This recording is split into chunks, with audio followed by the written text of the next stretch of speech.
Joining me now for his first interview since that hearing is a journalist you just heard testify on Capitol Hill, journalist Matt Taibbi. Matt, thanks a lot for your time. I really appreciate it. I've been very concerned about this symbiosis between these NGOs, government, and the FBI, and censorship. Through your work at the Twitter Files, how exactly does it work, and which results in content being pulled down? Well, originally what we thought was going on was that only the FBI and DHS and maybe a few other agencies were directly telling companies like Twitter to pull down a few accounts here and there.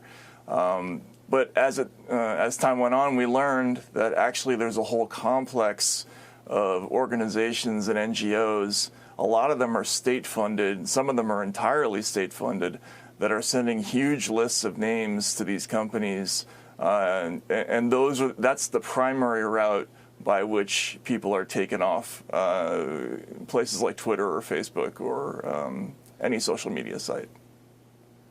Matt, libertarian-leaning conservatives like myself have long been concerned about things like the Patriot Act, because what happens is, I think what you saw, and correct me if I'm wrong with the Twitter Files, where it starts as, hey, we're trying to get rid of foreign interference in elections, and it morphs into, Joey Bag of Donuts on the corner makes a tweet about the vaccine and finds himself, in the doghouse. I mean, am I wrong in that analysis?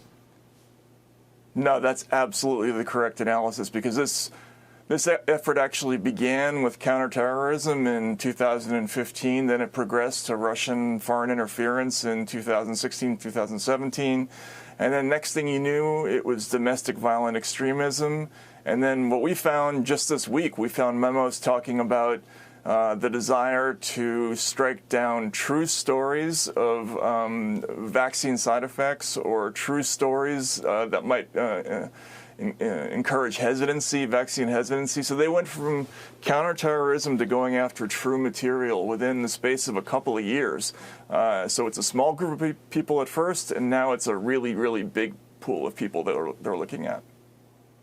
Matt, I want to play for you this quick clip. Obviously, you were there, you've seen it, but the audience may not have. You're the one who exposed this malfeasance, and stunningly, you became the focus of their ire. Here, take a look.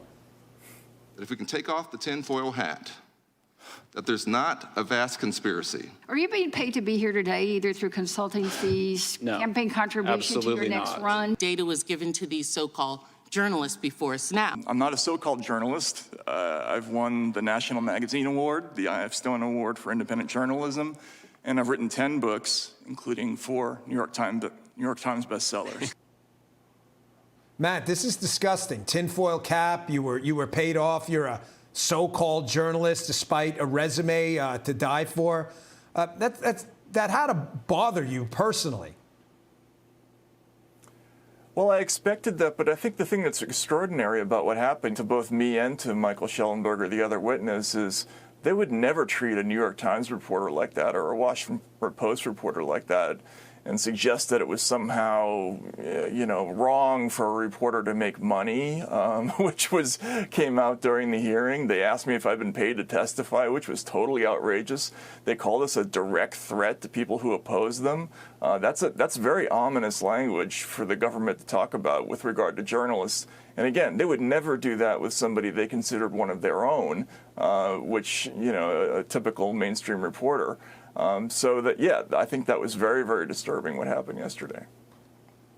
Matt, I don't know your politics. Frankly, I don't care. But I know you're a journalist, not a so-called journalist. And I really want to thank you. It's guys like you that are going to save this space, the journalism space. Thanks for your time. Hey, Sean Hannity here. Hey, click here to subscribe to Fox News YouTube page and catch our hottest interviews and most compelling analysis. You will not get it anywhere else.